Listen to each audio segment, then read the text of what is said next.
భారత వ్యాప్తంగా పలు రైల్వే ప్రాజెక్టులకు ప్రధానమంత్రి నరేంద్ర మోదీ ప్రారంభించారు. చర్లపల్లి రైల్వే టెర్మినల్ ను వర్చువల్ గా ప్రారంభించిన ఆయన ఈ సందర్భంగా కీలక వ్యాఖ్యలు చేశారు. తెలంగాణ రాష్ట్ర ప్రగతిలో ఇది అత్యంత కీలకంగా మారబోతుందని అభిప్రాయం వ్యక్తం చేశారు. ఈజ్ ఆఫ్ డూయింగ్ బిజినెస్ లో భాగంగా చర్లపల్లి తరహా స్టేషన్లు అవసరమని ప్రధాని మోదీ పేర్కొన్నారు. ఈ టెర్మినల్ తో కాచిగూడ, సికింద్రాబాద్ స్టేషన్లపై ఒత్తిడి తగ్గుతుందన్నారు. వికసిత్ భారత్ సంకల్పంతో ముందుకు వెళ్తున్నామన్న మోదీ రైల్వే ఆధునీకరణకు ప్రాధాన్యత ఇస్తున్నామని తెలిపారు. ప్రతి రాష్ట్రంలోనూ అభివృద్ధి వేగంగా జరుగుతుందన్నారు. 4 విభాగాల్లో రైల్వేలను అభివృద్ధి చేస్తున్నామని, మారుమూల ప్రాంతాల అభివృద్ధి లక్ష్యమని తెలిపారు. అలాగే రైల్వేలో మౌలిక సదుపాయాల కల్పన శరవేగంగా జరుగుతుందని చెప్పారు.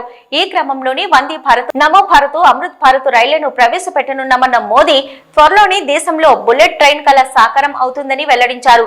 ఇక చర్లపల్లి టెర్మినల్ ను 413 కోట్ల వ్యయంతో నిర్మించారు. హైదరాబాద్ లో 4వ అతిపెద్ద రైల్వే స్టేషన్ గా చర్లపల్లి టెర్మినల్ నిలిచింది.